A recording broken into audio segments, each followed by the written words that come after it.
welcome back to the channel. Today is going to be a very good one because we are finally starting day one of this huge project that I know some of you have been waiting for. It's just been a little bit of a delay because I had to get all of the tools and all the equipment necessary in order to get this finally on the way. But as I mentioned today is day one of the GT350 engine rebuilds. I never thought that I would be saying that, but here we are. So today we are going to be focusing on one thing only, and that is dropping the engine. I'm excited, I'm nervous, but most of all, I'm looking forward to this. So we're gonna be disconnecting every little thing out of the engine bay, dropping the engine, and then getting it out of the way. So let's get started. This project that I'm going to be working on is by far the most complex thing that I've ever done. I just like working on cars, and I do like taking on a challenge. So there's something wrong with my car, so I'm determined to get it fixed. And for those of you that are saying, oh, but she has help, of course I have help. This is something that I've never done before, so of course I'm gonna reach out to people that have done this and have more experience and more knowledge when it comes to this subject. So by that, I've had many people reach out to me that have done engine rebuilds, many Ford techs. They've given me many tips and suggestions, so I will be following everything that they've told me. And I also have the Ford service manual here that I'll be following. Now, I'll only be following this like about 50%, and let me explain why. So the reason that I'll be following the Ford service manual around 50% before any of you start freaking out is because speaking with Ford techs that have already done engine rebuilds and already removed the engine from this car, they did suggest to me that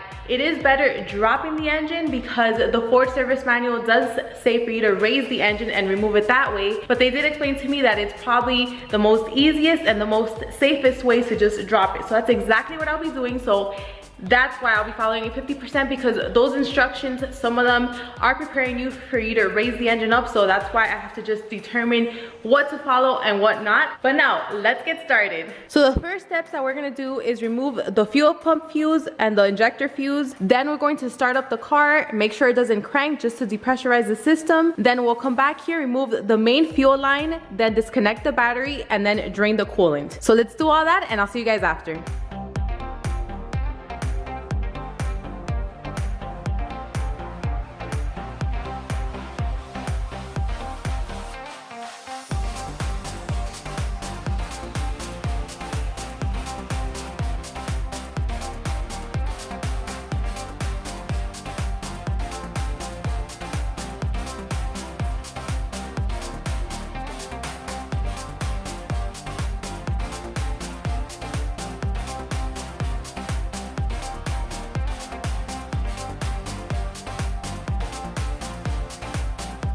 We've taken care of all of the steps of the first part. Now the only thing left is to drain the coolant. Now usually you can just lift the car, remove the cover, and then drain it. But since I do have this large front splitter, then it's just going to be easier for me to remove the front bumper. So what I'll do next is raise the car, remove the wheels, the wheel wells, and then take off the front bumper. Now I've done this a million times, so removing the bumper is like super easy to me. I know it like the back of my hand. So let's go ahead and take care of that, and then we can drain the coolant.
Coolant is drained, took care of that, and I also took advantage and drained the oil because that's one of the future steps, and I thought, you know what, might as well take care of it now since I'm underneath the car. And speaking about future steps, I'm just thinking, well, I might as well also take off the drive shaft because that's connected to the trans, and the trans is connected to the engine, and then that's gonna end up coming off once I drop the engine, so I'm gonna take care of that. But before taking care of that, I need to remove the X-pipe because it's in the way. Let's take care of those remaining things, and then we should be done with underneath the car, at least for now, and then let's drop the car and then continue working on the top.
So the drive shaft is off. Let me tell you that this was such a pain, at least for me, just because it was so awkward. This two-piece drive shaft just made it very uncomfortable. It was so heavy. This drained my energy trying to remove it, but I'm so glad that I finally was able to take it off. And now that it's off, I don't think I'll be putting it back on the car once I'm ready to put everything back. I think I'm gonna go with another one. So anyways, back to the fun part, which is right here on top, back to the engine bay. So there's quite a few things that I need to remove and disconnect. So first we're gonna start off with removing the coolant reservoir, intake, there's a ground wire over there, the fan, there's some coolant hoses, the AC belt, heater hoses, some PCM connectors, and I think that's it for now. If there's anything else that I end up disconnecting or removing while I'm doing this, then I'll just come back and let you guys know after that. For now, I'm probably like about 50% done.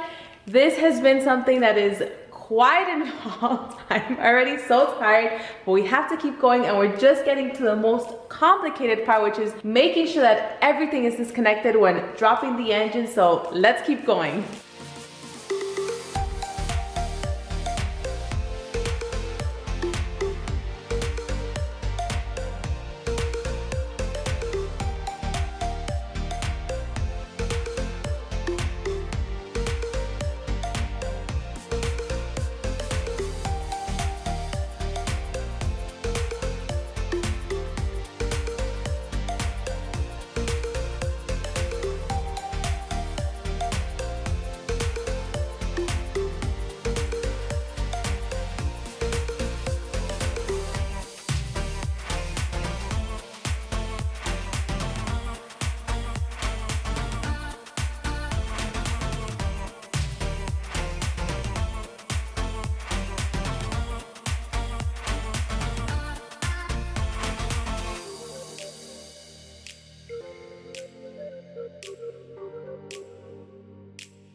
This is getting crazy here, but I just wanted to give you guys an update. So I went ahead and removed the power and ground cables from the battery and the fuse box, and that's this harness right here. I just laid this on top of the engine. I also removed the remainder of the coolant hoses. This made a mess when removing them, but I just plugged them in with paper towels. One thing that I did forget to mention to you is this evap hose. So I went ahead and disconnected this as well. Now, as far as the fan that I did tell you that I was going to remove, I haven't. I just left it alone just because I really don't see a point to, because there's enough room and I don't think this is going to affect when dropping the engine. So I think that's it for now. Oh yes, these heater hoses. These heater hoses were such a pain to remove just because there's limited space here and it's such a weird angle, but I finally managed to pull them out. Now, another thing that I didn't tell you is the accessory belt. So I did end up removing that, and now the AC belt that I did tell you that I was going to remove, the instructions do call for you to cut it. So that's exactly what I did. So I'll be needing a new one once I'm ready to install everything back on the car. So I think that's pretty much it. Oh yes, I also disconnected all these PCM connectors,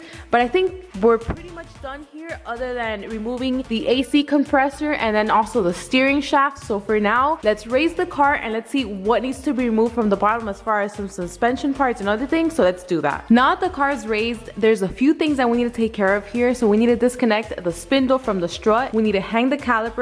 Now, as far as the trans-cooler, we can leave that here. It's not going to be in the way of dropping the engine. But if we come down here, we do need to disconnect these oil lines because they are in the way of these brake lines once we drop the engine. We also need to remove the AC compressor, the steering shaft, and I think that's pretty much it. But I will be calling it a day today because I am exhausted. This has been such a long process. So I'll see you guys tomorrow where we'll take care of all of this and then finally drop the engine. So I'll see you guys then. So it's the next day, and today we're starting off with removing the AC compressor. So there's 3 bolts that attach it to the block. So I'm going to go ahead and remove those just because when we drop the engine, we don't want the engine to come and bring the AC lines with it. And then after that, we're going to move on to disconnecting these oil lines. If there's any oil in them, then I can drain those as well. And then once we have those 2 things taken care of, then we can move on to the suspension parts. So let's go ahead and take care of that now.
We're really close to finally getting to drop the engine. So I already took care of all the suspension parts, and I did end up hanging these calipers from these zip ties. So these are rated to carry 75 pounds, but just in case, I have another one there. So that's the same for both sides. And I really did think that we're done and we're ready to drop it until I came across this AC line. So I actually reached out to Mr. Honey Badger himself, Kevin. So I asked him a few questions, sent him a few pictures, and he told me that these transcooler lines actually need to be disconnected. But before I do that, I need to drain the transmission fluid. So once again, here we go. It's like I'm draining so many fluids here, and then we can disconnect these. And these are pretty easy, just like those oil lines that I disconnected earlier. So after we do that, there's only 2 bolts that I need to remove for the shifter, and then we should be done.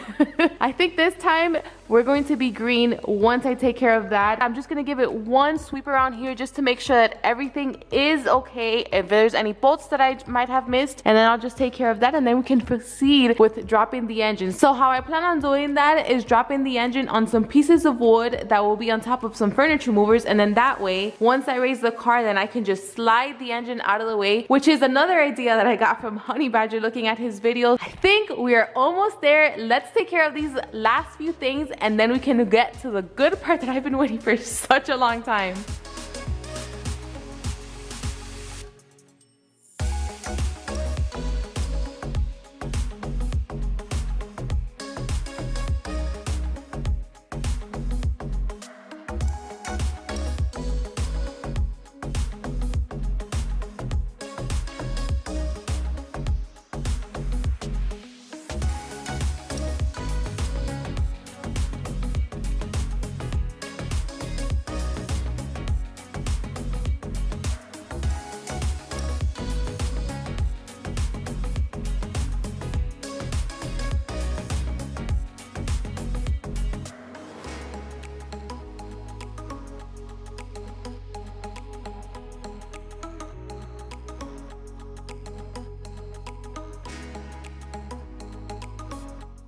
Time to finally drop the engine. So this is exactly what I was talking to you about. This is the setup that I'm using in order to drop the engine and then be able to easily slide it out. Now I did need Chris's help for this because this is a very important step, and I do not want to mess up when dropping this engine. So these are those wooden planks, and on top of those dollies, I'm also using these quick jack extensions, so I have those aligned under the K-member, and then I also have these other blocks here. So I just made sure that everything is properly aligned, everything's level. Now the only thing that we couldn't figure out is how to place the transmission on that dolly to make sure that everything was leveled out. So since we couldn't do that, then right now it's just resting on a traditional jack. Once we lower the engine, then we'll be able to place it on that dolly again and then just be able to slide it out. So we are almost there. Now I'm just going to be raising the car slowly, little by little, because I want to come back here and check that nothing is getting stuck here when dropping the engine. So we'll do that very patiently, and then after that we'll finally have this engine out of the car. So let's do this.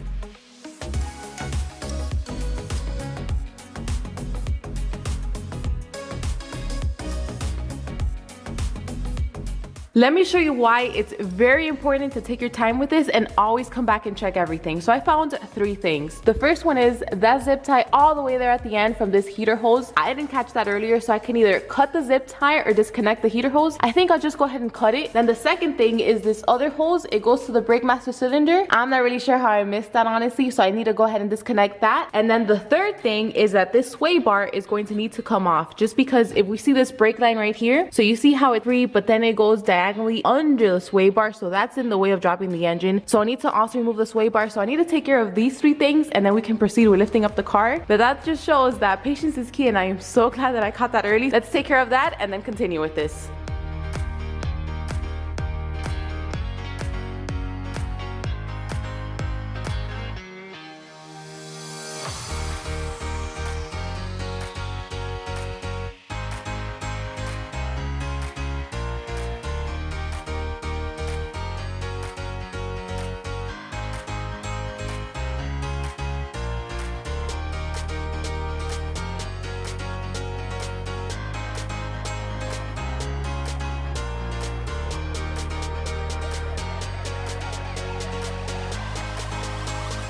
something else came up. So I'm not sure if you guys saw on camera, as I was raising the car, this whole radiator assembly just kept dropping with the engine too. So I immediately stopped because that's not supposed to happen. So then I came here and then I saw it was all the way towards the bottom and then nothing was holding it here where it's supposed to. So I'm not sure if there's some pins that are supposed to just hold it up in place here, but there wasn't any there and I didn't remove anything from here. So what I did is I just had Chris raise it up and then I just guided it through here and I just put these little bolts in through these little towers. So now it's good. It shouldn't be going anywhere. So we're good to go on that. Everything else here is good. That brake line is clear. There's nothing here towards the back. This harness is fine.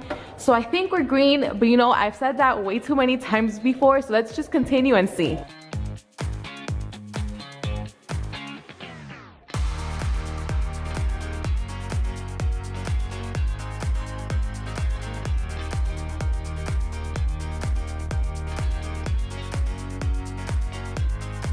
And you see that line that's right there, so that's attached to the transmission. And I noticed when I was lifting the car up, it just caused the engine to slide forward and I thought, hold up, there's something else. So I came and checked and I saw that that's attached. So I'm going to go ahead and disconnect it and then we can proceed again with lifting the car.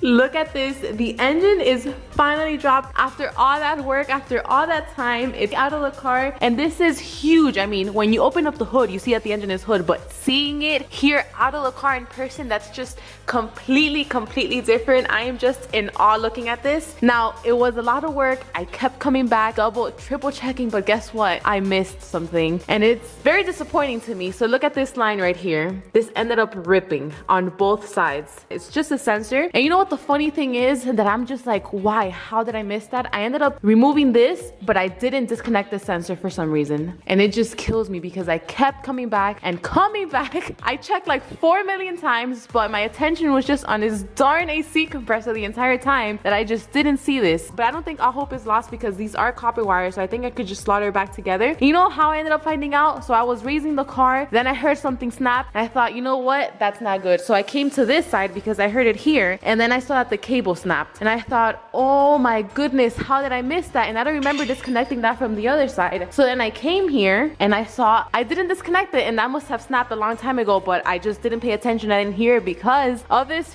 freaking AC compressor. But this is it. I mean, I guess for this being my first time, I'm going to say it went pretty well for that one thing that just disappoints me every single time that I look at it. And another thing that I also did forget to tell you is that I did do this before dropping the engine, is that you do need to remove the shift boot and the shifter from on top of the car because you don't want when the transmission drops for it to just make a mess and then just break something. So I did take care of that first, but I am just in awe. Let me just give you a quick walk around of here of the engine. This is just insane. Never did I think that this would be happening here with my Shelby GT350. So this is it, guys. If you were to ask me when I first started this channel if I would ever be doing this, I say no freaking way. And I'm about to get very emotional, but no, I'm not. Just because, man, I never thought that I would be doing this, especially on my own GT350. But hey, a problem came. I said, you know what? I'm going to fix it. And I was really hoping that I could do this, but deep down, I did have doubts. I'm not going to lie. But this is just the beginning. I just dropped the engine, and you know what? I couldn't have done it with all the support, with all of you reaching out that helped me. I thank you so much, except for this, but this was my mistake. This was my fault. So now the next thing is going to be disassembling the engine. So this is going to be, this is the start of a new series. I have a huge project that I need to take on, and I'm just out of words. Just looking at this, I'm just like, wow. So I'm going to leave this here because I'm going to need Chris's help to move this out of the way. But I mean, overall, this is it. You guys just saw it here. I am so happy, but a little bit disappointed. But overall, I feel proud, I feel accomplished, and I'm looking forward for what's to come. But I hope you guys enjoyed this video. Thank you so much for watching, and I'll see you on the next one.